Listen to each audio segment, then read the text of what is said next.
Welcome back to the circus.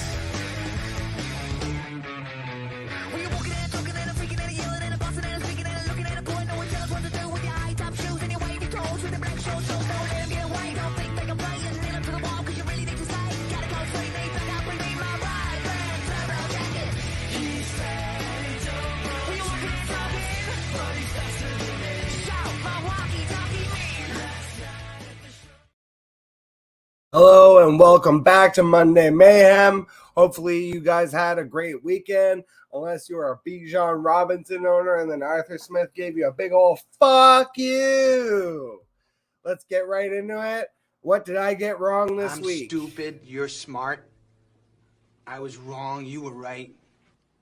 You're the best, I'm the worst. You're very good looking, I'm not attractive. All right. As long as you're willing to admit that. So right off the bat, I think the biggest thing for me is the fucking Packers offense. Like what happened there? They were facing Denver. The matchup seemed like it was prime. And Jordan Love, frankly, delivered a wet fart. He kind of pulled it out for fantasy in the end with 2 touchdowns, one to Romeo Doubs, one to Jaden Reed, leaving Christian Watson out in the cold. And he banged his knee up on the very last drive or something. So that was just like a really weird, terrible game. So I guess you can't just always rely, unfortunately, on the Denver matchup week in and week out. Turned out to be the Browns-Colts turned into the stunner of the week with the high over-under. The other really thing, I thought the Raiders just would be like a better team with Devontae Adams and Josh Jacobs. Josh Jacobs has looked very, very meh this whole season. He had like the one outlier game where it was kind of relying on the receptions, but he's just been kind of down this whole season. And I think this team just really misses Jimmy G, which is funny to say. Commanders Giants, I thought that game could turn into a sneaky high scoring game. Turned out to be kind of a stinker. Steelers Rams, that was another one. I cannot believe that we beat the Rams. Just like Falcons fans have to be upset, or at least fantasy managers of Bijan Robinson have to be upset that the Falcons managed to pull out that game and that the Falcons have a winning record. Similarly, I'm just beleaguered by trying to watch this Steelers offense. The defense is so good. Like, we should be hammering teams, and yet we're scraping out 7-point wins. And I see people cheering on Twitter. It's just not for me. We're not going anywhere in the playoffs or, when it matters. It's amazing that we have a 4-2 record. But, based on what we saw from the Ravens this week, I would say we are nowhere close to being a leader in the division or even in the conference. So, I'm still shocked that we won the game at all against the Rams, especially. Feels like Cooper Kupp really had an off day. And again, that's just part of how good our defense is, where it kind of all went to Puka Nacua, and then even late, we started kind of closing the clamps on him too. But yeah, Steelers Rams, I definitely did not have the Steelers winning, and that's my team. And then the wide receivers that I was really high on this week, Gabe Davis and Curtis Samuel, let me down in a big way. Just across the board, Gabe Davis, the struggles continue. So the whole thing with Gabe Davis was I was basically hoping that his catch rate percentage was going to go up, where it was only about 50%. Unfortunately, it continues to hover around that 50% mark and lower even in some games. And so I don't know if that's necessarily always Gabe Davis's fault. Sometimes when watching these games, it feels like Josh Allen's trying to throw it to the moon and hoping Gabe Davis is able to climb his way up to get it. So I don't know how catchable all of those targets necessarily are. But even like the breakout game that you've kind of hoped for, for him to just have like the multi-touchdown game or like, the crazy 100-yard plus. He hasn't even gone over 50 yards, I don't think, this year. So it's been rough. And then Curtis Samuel, of course, as soon as I try to rely on Curtis Samuel in any way, shape, form, or fashion, he immediately lets me down. So, of course, now I will turn away from him and he will go off for 3 weeks. And then I'll try and get him back into my lineup and he'll disappear again. That's literally the story of me and Curtis Samuel. So I guess watch this show, and anytime I try to play Curtis Samuel, just don't do it that week. And then every time I don't talk about him, seems like you can stick him in your lineup. So those are the big ones that I really got wrong. Now we can get into what did I get right? Pat on the back. I'm the kind of person to say I told her so, but you know what? I told her so. I told her so. So the big one for me on the Sunday live, if you join in on the Sunday live streams, which please, if you're watching, go hit that subscribe button, super kick that bell, get notified for all of the episodes. But including those Sunday live streams, I go live and answer questions. I do it early in the morning too. So you can get the jump pretty early on your opponents, getting that lineup set nice and early. But some of the calls I made on the live stream this week, I really was proud of. One of the big ones, and this is kind of where I can be a little contradictory to what I feel like is the prevalent feeling for fantasy managers.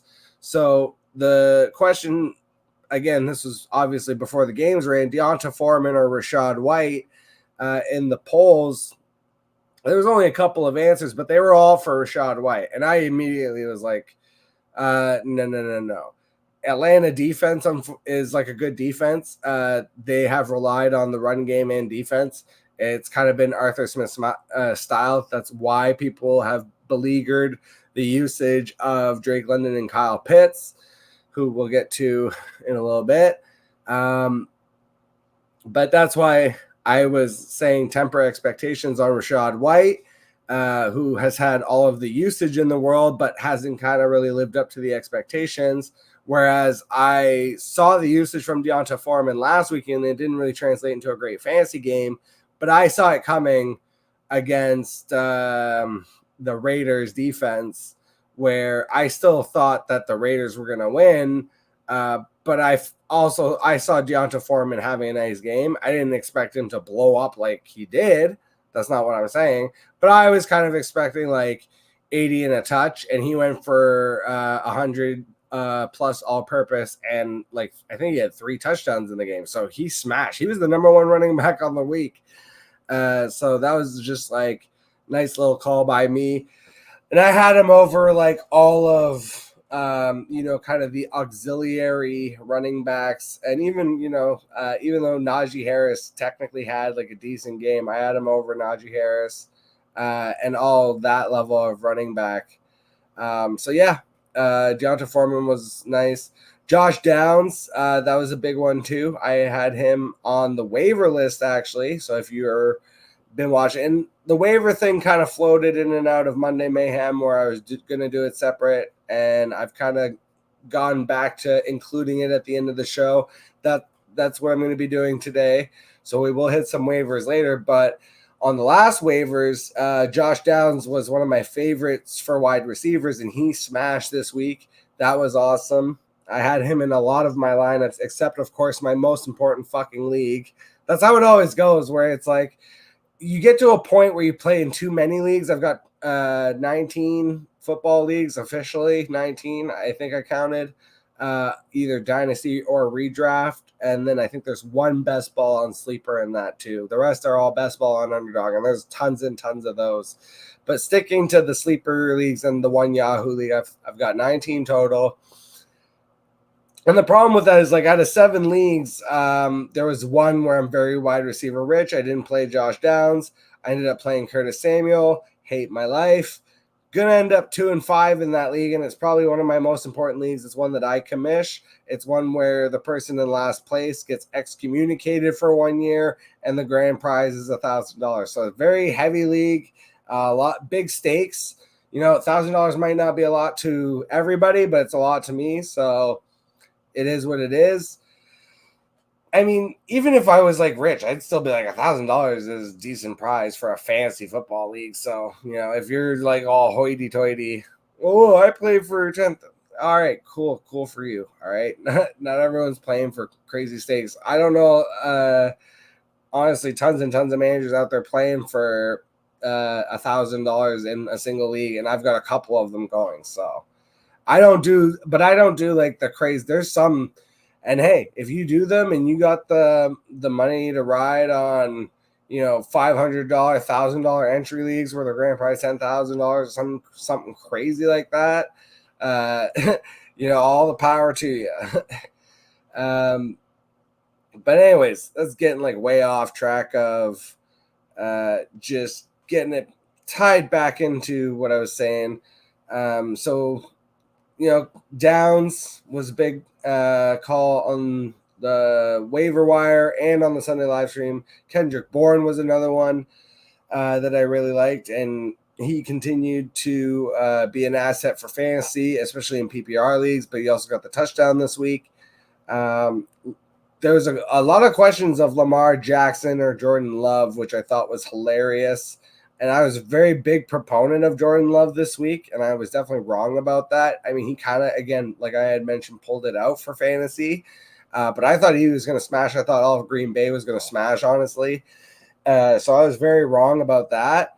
But I still said, you got to play Lamar over Love. Like, you go with the talent. And Lamar just proven why he is a former MVP, why he deserved the contract, why I think he's one of the best quarterbacks in the league. Like, it's Mahomes, Josh Allen, Jalen Hurts, Lamar, like they're all right there next to each other with, and then Burrow and Herbert too. Like, you can throw them all in the mix there. That's like the bag of the elite, kind of Trevor Lawrence on the out, like right there on the bridge, on the brim.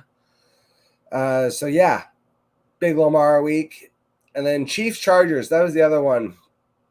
Now, Mahomes and Kelsey showed up, but the Chargers side of the ball, I had kind of thought this could end up being a bit of a lower scoring game, and it was for the Chargers. So, that was unfortunate. The real barn burner, like I had mentioned before, Cleveland, Indianapolis turned into a hilarious, high-scoring, back-and-forth game that somehow the Browns ended up winning by 1 point. So that was hilarious. And now we get to bring back one of our favorite segments, Who Scored More Than Kyle Pitts This Week? Who in the blue hell are you? So this week we got some familiar faces. Taysom Hill, the quarterback / tight end / running back for the Saints. Dalton Kincaid, resurrecting his rookie expectations, popping up, having a decent game. Gerald Everett, David Njoku. He took a break from tormenting Gotham to come and catch some balls for Cleveland. Cade Otton is another one that he has been like consistently reliable. Like, if you need 5 for 40, Cade Otton, he's your man. Logan Thomas and Mike Gesicki on National Tight Ends Day caught the game-winning touchdown for the Patriots, and it was enough to score just slightly more fantasy points than Kyle Pitts. Fuck you, Arthur Smith. Let's get into the hearts and farts.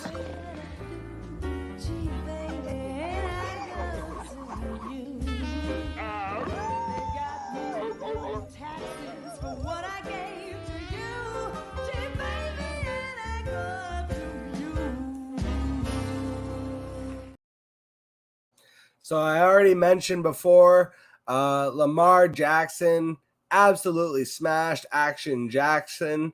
We also saw the return of Minshew Mania. Josh Allen also, despite the loss, had a good game. Patrick Mahomes absolutely smashed. Tyrod Taylor had a decent game. Jalen Hurts, and then Mac Jones. Mac Jones just somehow, some way keeps pulling it out. you thought he was going to get benched for Bailey Zappi, but no, this man just keeps trucking. Deonta Foreman smashed for the Bears. That was a huge play for the running backs. Alvin Kamara, we had seen on Thursday, just continues getting it done through the air. ETN gets it done through the touchdowns. The Jahmyr Gibbs sighting was nice to see. That was another call that I had made on the Sunday live stream that you could play him this week. Jerome Ford, this one kind of sucked because he was on his way to honestly a monster fantasy game, and then the high ankle sprain, I think is what it's being reported as, took him out for the rest of the game. So now it's going to be a combination of Kareem Hunt and Pierre Strong. So that kind of sucked, especially if you were relying on him, but you at least got the long touchdown out of it, and so he was already on his way to being right up there with Deonta Foreman. Gus Bus had a nice game. JT, Jonathan Taylor came back, and he's starting to be more relevant. He's still splitting 50-50 with Zach Moss, but you would expect that he would take over eventually. James Cook got it done through the air. Josh Kelly seems to only want to play good football when Austin Eckler is present. There was a Najee Harris sighting, and Isaiah Pacheco found the end zone through the air, which was funny. For wide receivers, A.J. Brown smashed. Josh Downs, like I mentioned, had a great game. Tyreek Hill continues to torment NFL defensive backs. Puka Nacua, turns out he is relevant with Cooper Kupp. Amon-Ra St. Brown, sun god doth shineth too brightly. Mike Evans had a nice game. That was another call that I made. Same with Christian Kirk, but that was back on Thursday. Which Chiefs wide receiver was it this week? You took everything from me. I don't even know who you are. That is Sky Moore talking to MVS, who stole the show for the Chiefs. Rashee Rice, though, quietly, consistently is kind of filling that Juju Smith-Schuster role.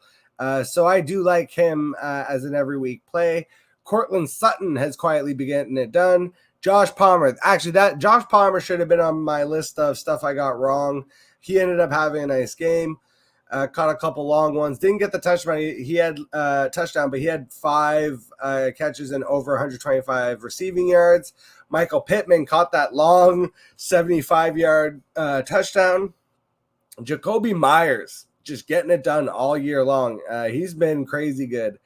Stephon Diggs, Rashee Rice, who I previously mentioned, Kendrick Bourne, the Bourne identity showing up again, and JSN finally having a decent week.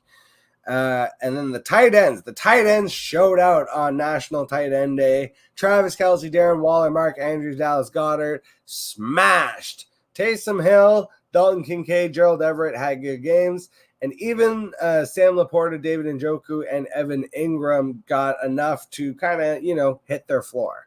And then on defense, the best defensive plays this week were the Ravens, the Bears, the Browns, the Giants, and then kind of tied in that fifth range was Falcons, Dolphins, and Eagles. And now we can get right into the farts.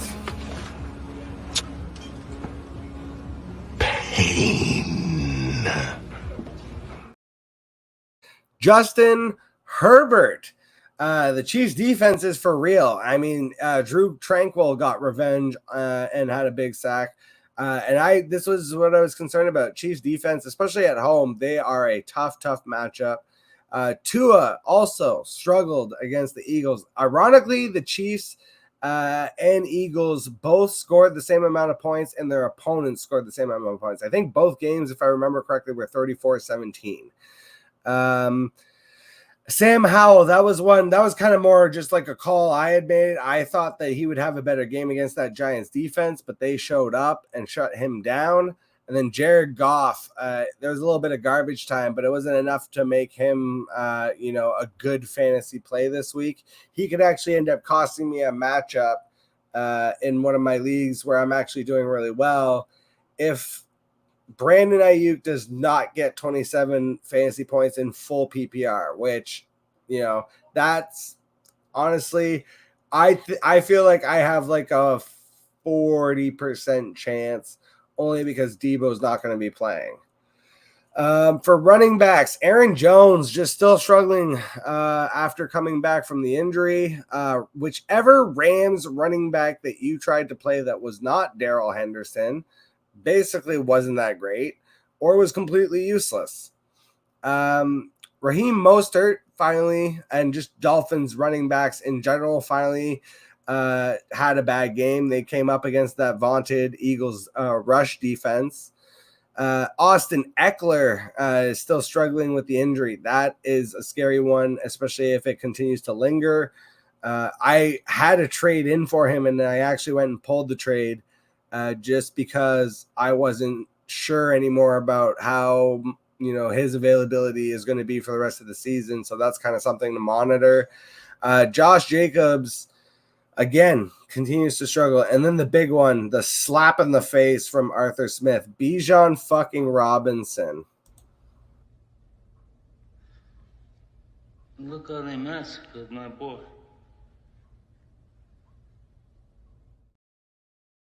Fantasy managers were all over Twitter, X, whatever the fuck you want to call it, just lamenting the usage of Bijan Robinson. And then they come out and they're like, well, he wasn't feeling well. Like, what the fuck does that even mean? He wasn't feeling well. Why? He either was like, well enough to play, or, you should have just sat him and announced it. It's like this kind of bullshitty stuff of like trying to get one over on the other team. Like somehow that information would have like been, really relevant somehow. And it's like, I'm so sick of them winning these gross ass 16-14 games because they are playing good defense at the end of the day and just running the air out of the ball. It's extremely frustrating. And honestly, if I was the owner of the Atlanta Falcons, like I would be extremely frustrated myself. So hopefully, in spite of probably having a winning record at the end of the year, maybe the owner, gets sick of it and moves on from Arthur Smith. But honestly, I'm not aware of how that relationship is. I'm not really like an Atlanta Falcons fan. I'm not plugged into the team well enough to know the owner and his relationship with Arthur Smith. And if that's the kind of move that he would make even after a winning season, that's kind of a rare thing for a coach to kind of get replaced, after a winning season, especially if they end up going like, 11-6 or whatever. So it's just, I'm so sick of this team. The Steelers and the Falcons, their offenses are just ugly as shit to watch. On the wide receiver side, Keenan Allen, attached to the Justin Herbert struggles. Devonta Smith, he's really been struggling a lot lately. And, it's funny. I think there was like those couple games at the beginning of the year, people were talking about, is Devonta Smith taking over the offense? And now A.J. Brown just set a record for 5 straight games with 125 plus yards. It turns out A.J. Brown is like a man amongst boys, even in the NFL. So, yeah. He is honestly just on another level. Hollywood Brown, that one I thought he would do a lot better, but he ended up struggling. Tyler Lockett, that one was really surprising, especially with DK Metcalf being announced as being like out. Tyler Lockett all of a sudden I thought was going to be an absolute smash play. But it was Jake Bobo stole the touchdown, and then JSN got his. So just really funny that Tyler Lockett ended up being kind of a dud. Cooper Kupp, it feels like the Steelers really, singled him out and took him out. It was Puka Nacua ended up having the big game. Curtis Samuel, like I had mentioned on my whiffs, he was one that really fucking hurt me this week. And it's like, I know I shouldn't hate drop him, but I'm definitely going to. And I know it's going to come back to bite me in the ass. Curtis Samuel is just like one of those players that I don't know why I do this to myself every fucking year. Christian Watson, again, we talked about it already. He hurt the knee too, so keep an eye on that. Amari Cooper struggled. Man, Deshaun Watson, So I forgot about him actually in the dud list for the quarterbacks. What the actual fuck? Deshaun Watson gets cleared to come back in the game, and he's like, nah, I'm good, man. Like, seriously, with the amount of like injuries and just like, you know, all the bullshit going on across the NFL, and then just the sheer fact of like his contract and how much he's getting paid and the backstory and everything that goes along with the baggage that is being Deshaun Watson, aka Voldemort. It's crazy to me that he didn't go back into that game. And I don't know if that's like a coach's decision or ultimately that was his decision. They've kind of gone back and forth on that. Absolutely ridiculous. Like just patently ridiculous that he didn't come back into the game. At least to me. Like, look, I played football on the lowest possible fucking level. I played like I couldn't. There's not even a division. We played high school football with 6 fucking teams, and because that it was a small city. There's only 6 schools in the whole city, so it was a league of 6 teams. Played each other, I think, like twice a year, and then playoffs or some shit like that. Literally the lowest possible level you could think of, and there's no way you could have pulled me out of a game if I was cleared to go back into it. Like I would have had to have my fucking limbs falling off. So to be an NFL quarterback being paid like $200 million, that's absolutely, again, just insane to me. But, you know, maybe ultimately it was a Browns decision. They have been known to be a little more careful on the injury side, and he was already struggling, and it did look like his shoulder was hurt and he was struggling to make throws. So they could have just ultimately, they might have information we don't have access to, and they ultimately made the decision to shut it down. I don't know.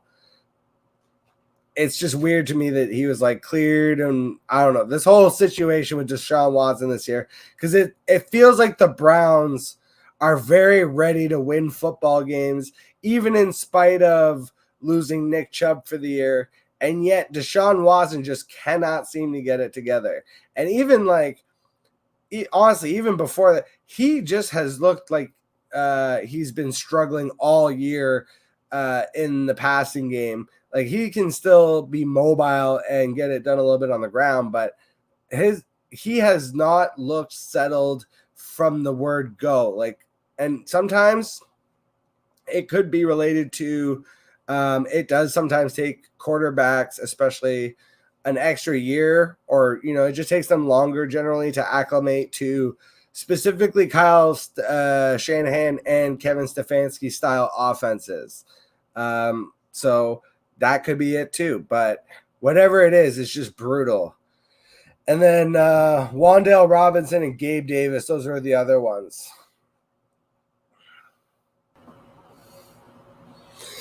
Even on National Tight End Day, Kyle Pitts still can't catch a break. I mean, this is what we need to do with Arthur Smith.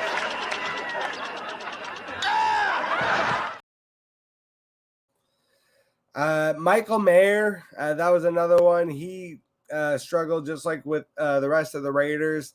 Tyler Higbee, he's just been like a ghost all year. He has been just wholly irrelevant. Even for like a woeful tight end position, you can basically just move on from him. And Hunter Hearst Henry, unfortunately, Triple H, has left the building. He has retired. He is, running creative now. But no, for real, Hunter Henry, you can basically move on from him, especially splitting work with Mike Gesicki at this point. And I feel like he's banged up. And just in general, like, I don't want to have to rely on splitting work with Patriots receivers, whatever they happen to be. And then for defense, Detroit, the Rams, or the Detroit Lions, the Los Angeles Rams, the Buffalo Bills, Pittsburgh Steelers. Even though TJ Watt got that big interception, if he would have gotten in the end zone, definitely would have changed things. But because he did not, for fantasy, Steelers defense actually wasn't that great. And the Raiders, that was when I really thought against the Bears and Tyson Bagent that they would do much better, but they did not. And we'll get into some waivers and then we'll actually just get out of here. So yeah, I mean, if you're struggling with injuries, and I know I am because I've got multiple teams where my IR just looks like a star-studded roster. But yeah, waivers for all those injured teams out there, we got you covered.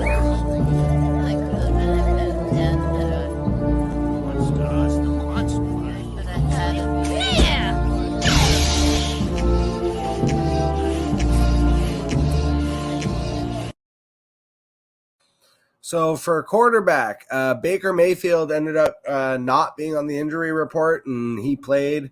He's got some tough matchups, but he's been toughing it out. And as long as he has Mike Evans and Chris Godwin, he is definitely a streamer and someone that I would kind of stash and hold and play as a matchup-based starter. Mac Jones, the fact that he wasn't benched and is coming off a win, and coming up has at Miami, Washington, and Indianapolis, who we just saw got in that crazy shootout with the Browns. He could end up being a streamer for the next couple weeks if you're really hurting, especially in super flex leagues. Tyson Bagent also going to be a popular ad for like really deep super flex leagues. He actually played really well. And if they can pop off a couple screenplays, he could end up being fantasy viable. For running backs, it's pretty gross. But Josh Kelly, ironically enough, Josh Kelly is probably a better play if Austin Eckler is active. Like it seems like whenever Josh Kelly gets all the work and the defense focuses on him, that he just struggles and doesn't do well. But somehow when Austin Eckler's there, he can just pop off long gains because it's like the defense is not paying attention to him as much. Darrell Henderson, though, is going to be the hot ad. Came in off the streets cold for the Rams, was basically the lead running back.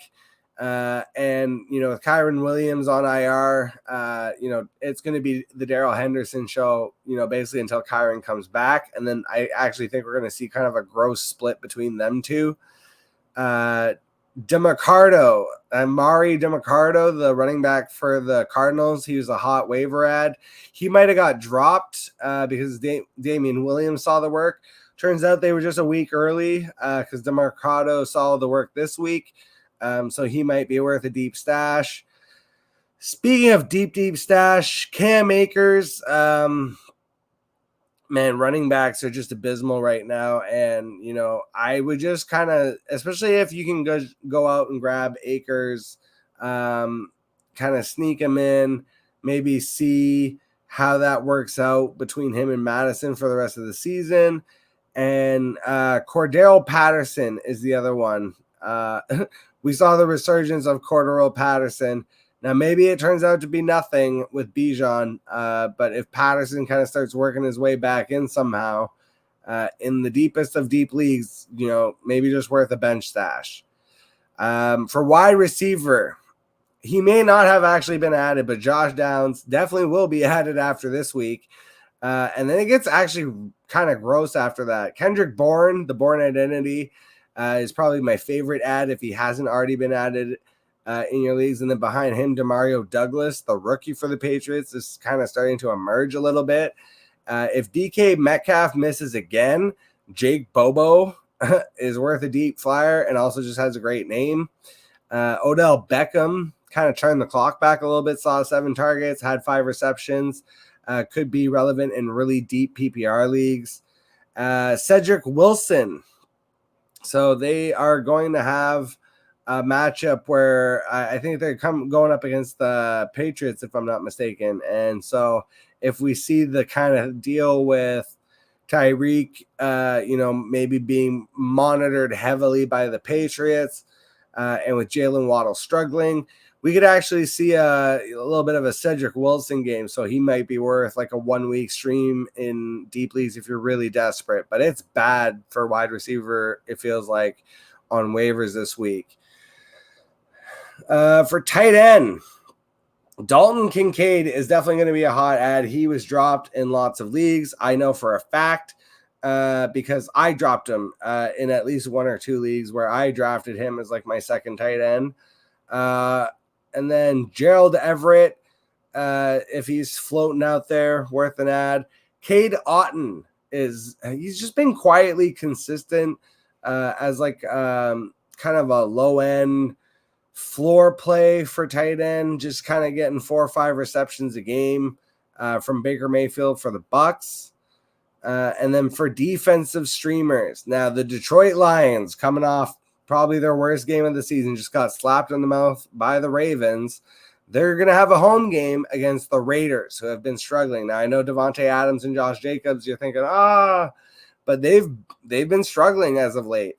I think the Lions bounce back here. I could see them getting to the quarterback, especially if it's not Jimmy G back yet. If it ends up being Aiden O'Connell or Brian Hoyer again, this is setting up like a bounce back game for the Lions. So I'd be willing to play their defense. The Giants coming off also an impressive defensive performance against the Commanders. They're going to be at home against the Jets, who Zach Wilson's always willing to give up a turnover, especially on the road. And then the Houston Texans, I kind of like it as a little bit of a higher scoring matchup, but similarly to how the Colts and Browns were like weirdly both decent defensive streamers, even though the teams gave up like 500 yards each. Houston Texans at Carolina Panthers, battle of the rookie quarterbacks. I kind of like that one for the Houston Texans defense. Feels like they could be a deep streamer if you're hurting. But with the bye weeks over for at least this 1 week, you probably have better options, but you never know. And then kickers, Dustin Hopkins for the Cleveland Browns has been an excellent acquisition, smashed this past week. They'll be on the road against Seattle, so that sets up well for kicker. Chris Boswell for the Pittsburgh Steelers. He'll be at home against the Jaguars, so home advantage. And Steelers offense struggles to score, so they like to kick their field goals. And Cairo Santos for the Chicago Bears has been quietly good. And with Tyson Badgett showing he could maybe be a capable starter, we'll see how they perform on the road against the Chargers, but it feels like that could end up being a bit of a field goal game, so I kind of like Santos there. That's pretty much it for me this week in terms of like the fantasy football stuff for right now. Couple quick announcements. If you do follow me on Twitter, on YouTube, on TikTok, and on Facebook, first of all, I super appreciate you listening, following, any little thing that you do. Comments, especially any kind of interaction with the show, is always just awesome to see and super appreciated. So that's first and foremost. Just thank you, the listener. Whoever you may be, however few you may be in this, very early stages, just very much appreciate you. So that's number one. But number two is trying to expand a little bit, not too much. I added Wildcard Wednesdays to Spotify. So we officially got a Spotify account going. The Fantasy Joker presents Wildcard Wednesdays. Those are, of course, the interview shows that I do with other content creators. Those are my favorite shows by far that I do. Like, honestly, the fantasy content that I do is almost like an excuse just to be able to interview other fantasy content creators that are, so much better, that I revere, that I honestly, watch and enjoy. Some that I have looked up to as kind of mentors in the business. So that's been like a really incredible journey and experience that I've enjoyed sharing on the channel. And I wanted to expand that part specifically of the show. So Spotify exclusively is going to be for the Wildcard Wednesday shows. They do go up every Wednesday.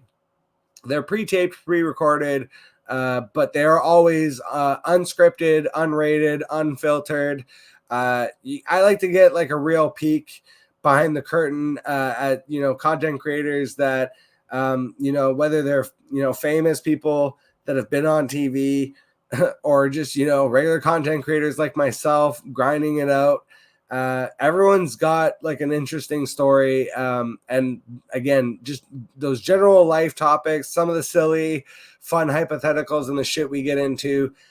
those are the episodes that I really look forward to doing, even more so than like delivering fantasy content, which I enjoy. Like, I'm a huge fantasy nerd. Don't get me wrong. Love my fantasy. I've got 19 football leagues. I got 6 hockey leagues, and I got a basketball league, and I got a partridge in the pear tree. So trust me, I'm deep in the fantasy.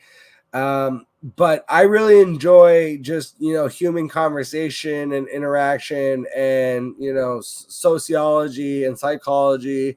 And we get to dive into all kinds of topics. I've gone into conspiracy theories. Hell, we've gone into the socioeconomic workings of North America, for fuck's sake. So it's literally every topic. And to open this up to the listener too, the cool thing with Spotify is I'm able to put out the kind of like a version of the question that gets asked on the show, one of the fun hypotheticals to get the Q&A going. But I would also love and appreciate if you, the listeners out there, want to send in your own hypotheticals, your own questions that you want to get onto Wildcard Wednesdays. Absolutely, by all means, you can send them to me. You can send them on Twitter or on X. You can also actually send an email. So there is a business email, thefantasyjoker420@gmail.com. Once again, thefantasyjoker420@gmail.com. If you ever want to send an email, ideas for the show, just write an email being like, hey, I really enjoyed this, or I hated this even. I would appreciate any kind of feedback. Again, these are very early, like, growth stages. And I don't really want to go in the direction of, sponsors and advertising and just like I'm not trying to become like an analyst per se. It's funny because it's like, I almost view analyst as like a dirty word in a sense. Like, and I appreciate absolutely that career and that endeavor and the type of person needed to perform that kind of job. I'm not it. I'm a Muppet. So definitely not for me, but getting off track like I usually do, just kind of bring everything back in. Getting back to it, the Wildcard Wednesdays officially are on Spotify. So I would super appreciate dropping a review, send in some questions, get some, interactions rolling for that show. We are very much in early growth stages and super appreciate fan involvement.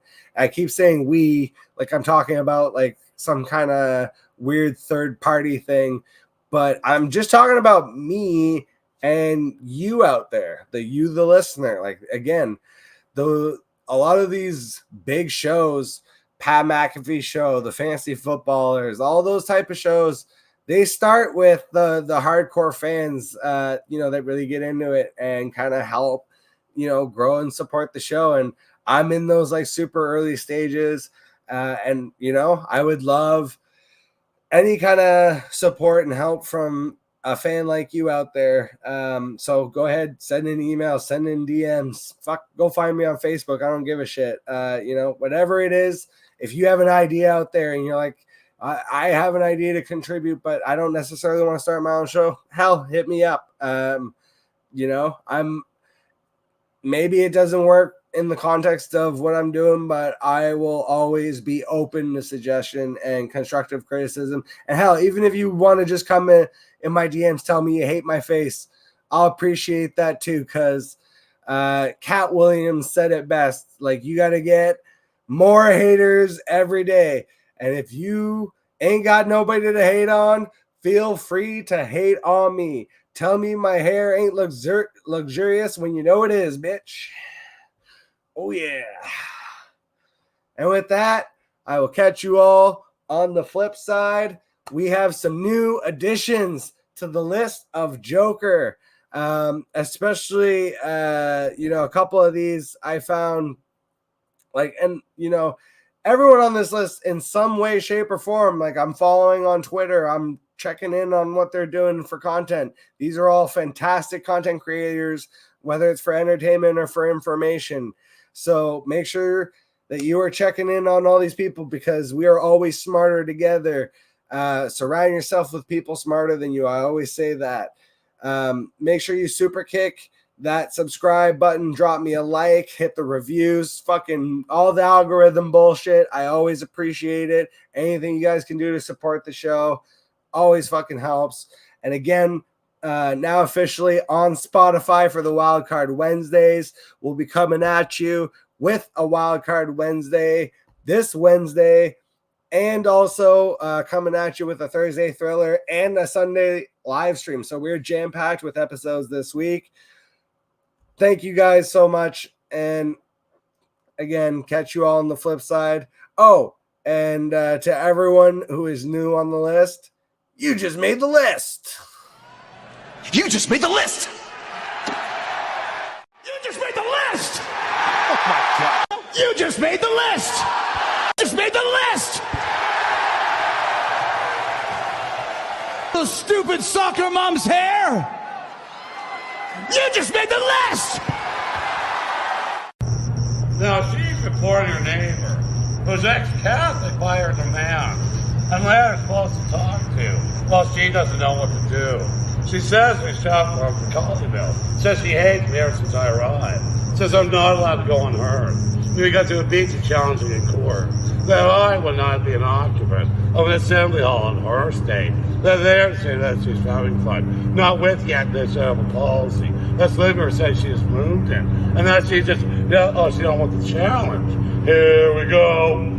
She plays with Pittsburgh Steelers. She wants no Bowling Green, Ohio. Let's bet up, but she wants someone else. Here we go. Here we go.